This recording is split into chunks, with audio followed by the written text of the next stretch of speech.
Welcome to the Ordinary Doula podcast with Angie Rozier, hosted by Hatched and Latched.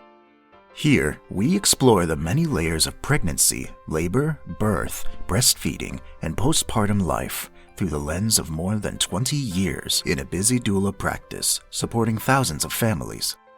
Whether you are preparing for birth, navigating feeding, or adjusting to life with a new baby, this podcast is designed to offer practical knowledge, thoughtful conversation, and empowering support for the real experiences of parenthood.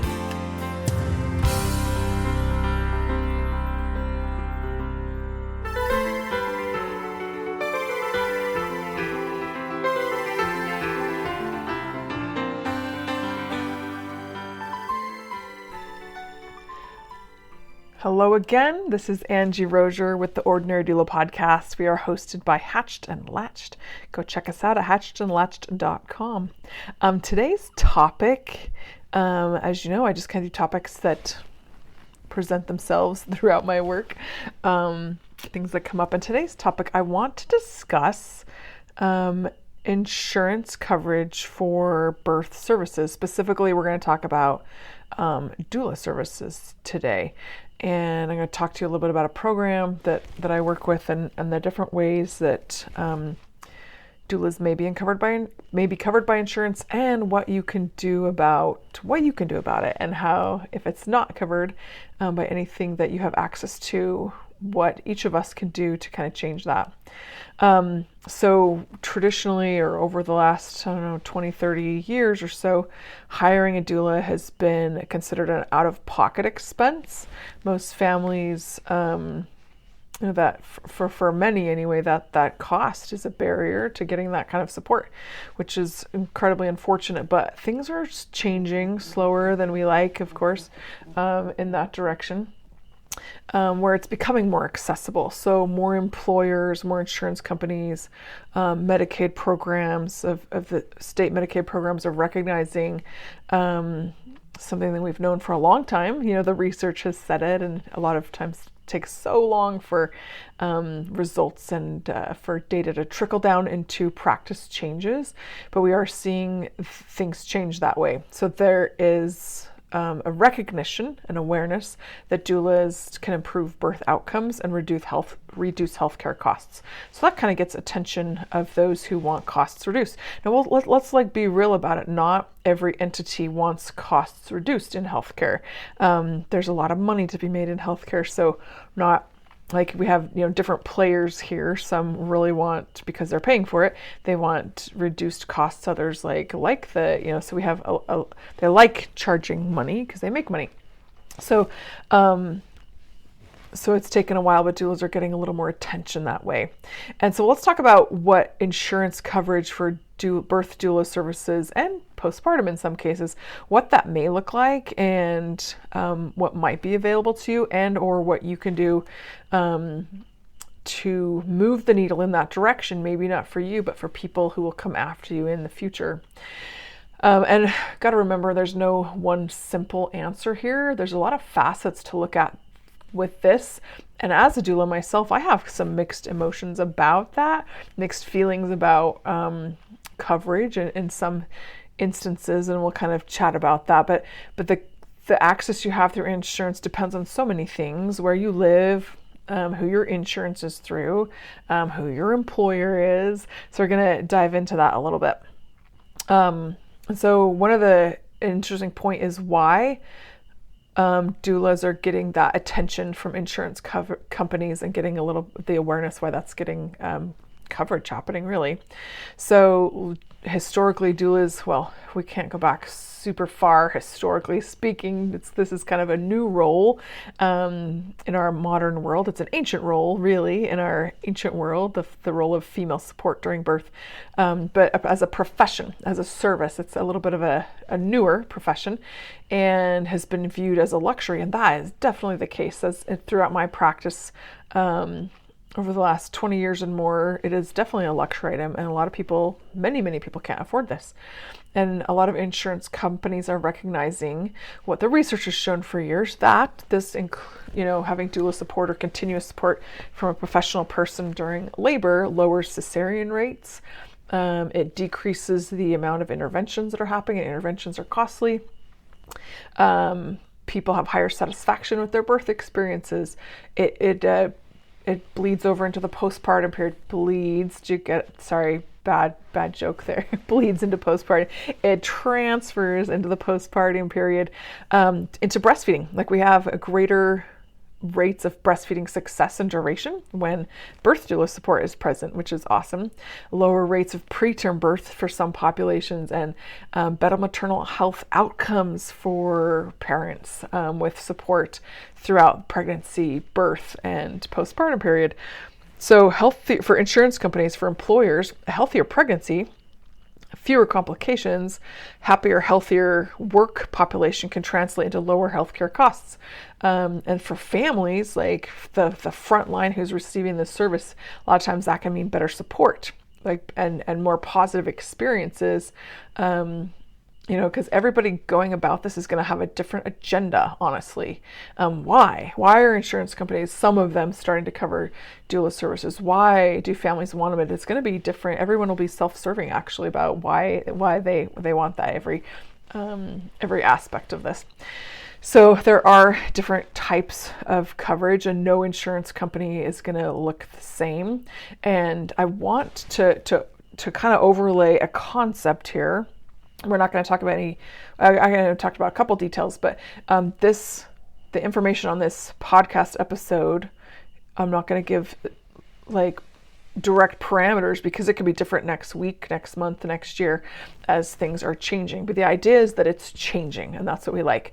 A lot of some of the biggest changes are coming through employer-funded pregnancy benefits, right? And it's kind of overall pregnancy benefits. Some larger companies especially are offering reimbursement for or direct payment for doula services, or family building benefit programs, which can include fertility treatments, postpartum services. And so if you work for a larger employer, ask about it. That's one of the biggest things, a biggest takeaway I want people to have from this, is that it's a possibility, one, and two, do something about it. Find out if it's a possibility for you, and ask about it. Ask your HR department, ask your insurance, call your insurance, whoever it's with, and ask, hey, do you offer doula, do you cover doula services? Because awareness will help this become, even if not for you, for the next people having babies next year, next decade, that's going to kind of move the needle.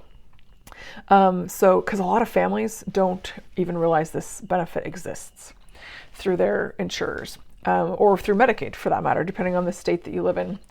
So, I'm going to tell you about a program. I work with I work with Azova Healthcare, and Azova Healthcare is a vendor it has lots of different amazing products, but the program I specifically work with and help run is their maternal care program, which is doula services. So Motive is a health insurance. Motive is a nationwide health insurance. It's a smaller company. It's not as big as United and Blue Cross Blue Shield and Aetna and Cigna, but Motive Health, I love this about them. It's very progressive. It's an incredible benefit, and they cover birth doula services, which is awesome. So this is a program that we've run for probably over 3 years now. And for those who have Motive insurance, I know there's a lot where I live in the Utah area. We have they have this insurance, and they also go into lots of other states as well. So with the Azova Doula program, you get doula services covered. And right now, and this could change in time, that's why the details, I kind of want to put the details aside a little bit, but right now this is a benefit that you actually get a $100 rebate for after using, which is pretty incredible. It includes, much like any doula service, 2 prenatal visits. And with the Azova program, they do 1 virtual, 1 in the home. It includes attendance at birth, labor and birth support, right? Attendance to your birth. And then it includes 2 postpartum visits, 1 in home and 1 postpartum. So it's full doula services where doulas get paid through the insurance company, and it's not out of pocket cost for the people with this benefit. And so if you have motive health, it just surprises me as I work in other roles, other hats that I wear, and I'm in the hospital and I'm working with somebody with motive insurance. They had no idea. They didn't know that they had, even though there's a lot of outreach that's been done through lots of different avenues. I'm surprised how many people are not aware of that. So that's why I want you to call your insurance company, see if this is a benefit that you have. If not, plant a seed and ask for it.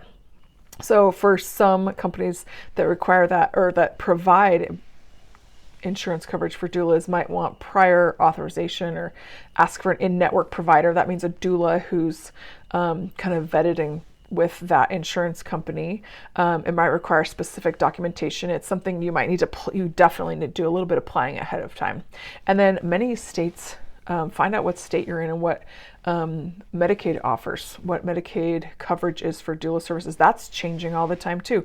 I'm not going to give you any a lot of states are doing it. Some of the higher paying states are giving great wages to doulas, so they have a lot of doulas who sign up for this, and we'll talk about that a little bit. Oregon and Minnesota are paying really well for doulas. I know Utah has just come on board recently. So this is something, for those who have Medicaid, look into that. Definitely look into that and see if that is covered by your state. And that's changing every year. Every year we're getting more states do that. Another common avenue for that is using a health savings or a flex spending account. So health savings account, flex spending, if you have that with your insurance, some families will choose to use that.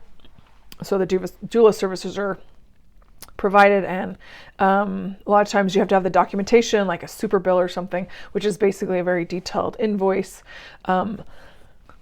that is provided by the doula, and a lot of times it's a reimbursement. So you might pay out of pocket and then get it reimbursed. So that's another thing you can check in if that's a way to pay for it. And there are some other employers and companies, insurance companies, that partner with those that provide maternity support benefits. That includes postpartum, fertility, doula, and sometimes lactation, sometimes mental health, childbirth education. They may reimburse the family. They may pay providers, doulas, directly, or they probably maintain like a network of approved providers. So not every doula, that's what I find working with Azova, and the people who use that, they're like, all right, I want to choose this doula, but it has to be a doula that's within the system, right? So that if you have a doula that's covered by insurance, they very likely have had to do some work to get in network for that. So if you call our insurance company, please do actually ask specific questions. Is doula care, birth doula care a covered benefit with this? Ask about that. Is reimbursement available for out-of-network doulas or for any doulas? Do I need prior authorization for this? Is there a maximum reimbursement allowed? Sometimes there'll be a certain amount of coverage that's towards that, and then the client or the patient would cover the rest of that. Do we need what's included in this service if it is covered by insurance? Does it require a referral from my provider? And we're seeing also another exciting movement, which, isn't rocket science, but where providers, OBs, midwives are working more with doulas on a professional level. Again, we're seeing the benefits of that. And what a great team to have. We build that birth team every time we go into a birth, but to have OBs, midwives, and doulas kind of work more together. So ask about it. Please ask about it. And ask your doula, if you're looking at a doula, like, hey, do you provide a super bill that I could get reimbursement? Or do you work with any insurance companies? Because the doulas that I work with within the Azova program, they are also regular private doulas, right? And so you can ask about that. Because a lot of them will run their own business or work for an agency, and they'll also be contracted with Azova and do it through the insurance company. So likely your insurance doesn't cover doula services, but as you ask about that, and as pregnant people ask about that, it becomes more and more common. And you can ask your doula, like, okay, if I'm going to work, working with you and hiring you, how can you make that affordable as well? FSA, HSA helps with that. Also, some doulas are willing to offer payment plans or installment options. Many will work with a sliding scale fee, have scholarships. I have, for my clients, if they would like to donate to a scholarship fund, I have a lot of clients who will donate to that, and then I can kind of amass a fee, if you will, that I do scholarships. And a lot of doulas, may offer discounted services for many situations as well. Also look into community programs. Some nonprofit organizations or some volunteer organizations will work with low-cost doula programs. I know the Utah Doula Association that I'm familiar with, and I've been a provider with them there as well, will do, they'll pay for a certain amount to doulas. And so they have doulas who will sign up and be on their program where you apply for it, and then you get kind of a grant given to you to cover doula or postpartum services. So there can be kind of some awesome options to consider there. And then we also want to look at, is hiring a doula worth it? Is it worth the money? Is it worth the effort to ask about? Is it worth it for insurance companies? We know on a financial and the business side of things, a lot of times it is worth it for those who are trying to save money, as far as like entities. That could be insurance companies, hospitals, but there are money-making engines, of course, as we know in healthcare. But as we're seeing the benefit of it, it's becoming more and more worth it. So understanding that doulas don't replace your doctor or midwife, they don't fill that role at all. Obviously, it's not doulas don't provide any kind of medical care. They just provide continuous physical, emotional, informational support throughout pregnancy, preparation for labor, tools, advocacy pieces, and that falls into the postpartum period to give all those benefits that we know about. Many people report their doulas help them feel more calm during labor, help them understand their options and navigate everything that was going on. It helped the partner feel more useful, more included.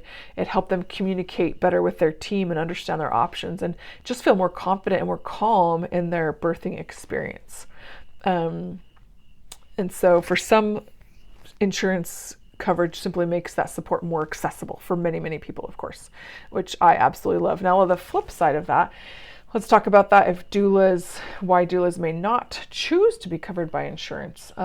Private paid doulas obviously get paid more than those who get covered by insurance. So please recognize that if you have a doula who is covered by Medicaid or there's lots of different insurances. I know of some locally in my area who they'll pay a doula, but it's a much lower rate. At Azova, we try to make a pretty competitive wage with that, and it's higher than many, many reimbursements that I'm aware of in the field, but it's not what they could make on a privately paid client.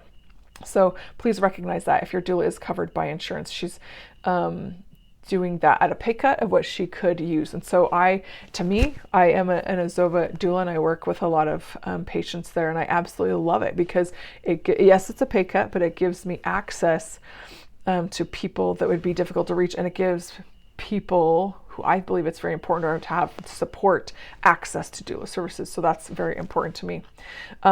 So action, I love action steps.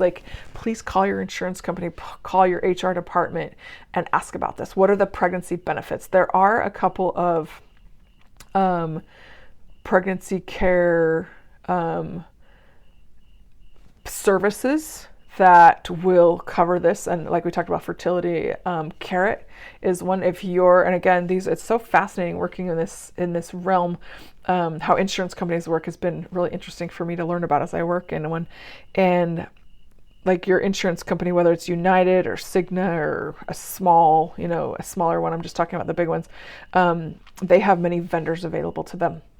And so that they buy services, right? And they offer services to employees. And not all their employers or their clients are going to have the same packages or choose the same services, but kind of know what's available. So Carrot is one. Carrot Benefits is one that will cover birth doula services, postpartum services, fertility services. Maven is another one. Progeny, Included Health. These, and I can't give any details on this because they're changing every time. Every time there's a new contract or open enrollment happens, these are going to be shifting. But know that they exist. Please know that they exist. And I encourage listeners to check in with your employer, your insurance provider, for the current information. And don't assume that it's not there, because it might be there. I'm surprised how many people don't know that they have this benefit. So this information is always changing. So please kind of keep up on that. But I don't know. I like people to know. And if you have Motive Health, you have doula coverage. We do have a couple employees who haven't chosen to add that into their package, but if you do have, it's a smaller company, but I love working alongside them because I believe in what they're doing and I absolutely support it. So check into that. The website is Azova. So the website for being covered, getting doula services covered with Motive Health is azova.com/Motive Health-doula. So you can just do azova.com Motive Health and you'll come up with access to their network of doulas that work with them. So pretty awesome program, which I am so excited to be a part of. Anyway, hope this helps you find a way to get some added benefit and added support to your pregnancy, labor and birth, and postpartum journey. Thanks for being with us here today on the Ordinary Doula podcast. This is Angie Rozier signing off today. And I just want to do a little shout out to please, as always, make a connection with someone, reach out to someone in your life, in your past, deep in your past, recent in your past. I actually just tonight had dinner with a couple of awesome friends, some of which I've known for 35 years. Some of, in my group, there's some I've known for 15 years. A fun but unlikely group of people that I got to have dinner with tonight. And it was amazing just to connect with people. So please do so. Reach out and connect with someone in your life. We need each other. We are important to each other. And I think you will find the benefit to you and others. Thanks for being with us, and we'll see you next time.